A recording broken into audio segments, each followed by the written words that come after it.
இப்போ நாம் இருக்கிற இடம் பார்த்திங்கன்னா, இந்த அருவி கொட்டுற இடம் பார்த்திங்கன்னா, கர்நாடகா ஸ்டேட்டில் கூர்க் மாவட்டம்.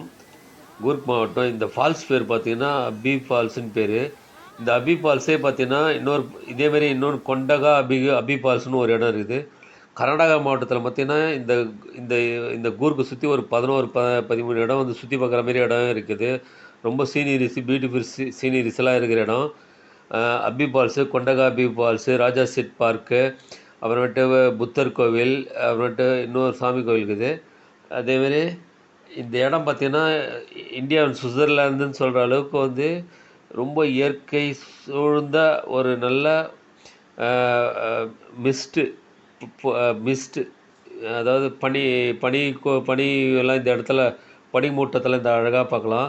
அதேமாரி சூரியன் உதிக்கிற இடம், சூரியன் மறையிற இடமும் இந்த இந்த இந்த டிஸ்ட்ரிக்டில் தான் இருக்குது.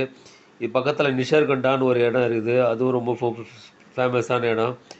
கர்நாடகாவில் வந்து இந்த இடம் பார்த்திங்கன்னா கூர்க் மாவட்டத்தில் தான் வந்து இந்தியாவின் காப்பி தோட்டம் என்று கூறும் அளவுக்கு இது மிகப்பெரிய காப்பி உற்பத்தி இங்கே நடைபெறுகிறது.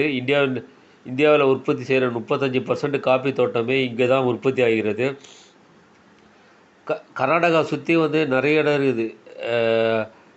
சரவணபலகலா, உடுப்பி, கிருஷ்ணர் கோயில், தர்மஸ்தலா, நிறைய இடம் இருக்குது.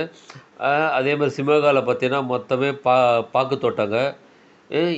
இந்த பெங்களூர் இந்த தாண்டிங்கனாவே இந்த பக்கம் கர்நாடகாவில் வந்து இயற்கை எழில்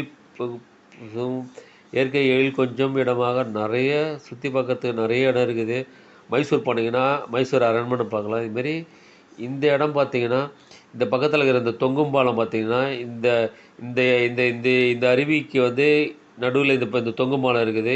இந்த பக்கத்தில் தான் அந்த பக்கம் போகிறதுக்கு இது யூஸ் ஆகும். இந்த இதுக்கு தான் தண்ணி போகுது.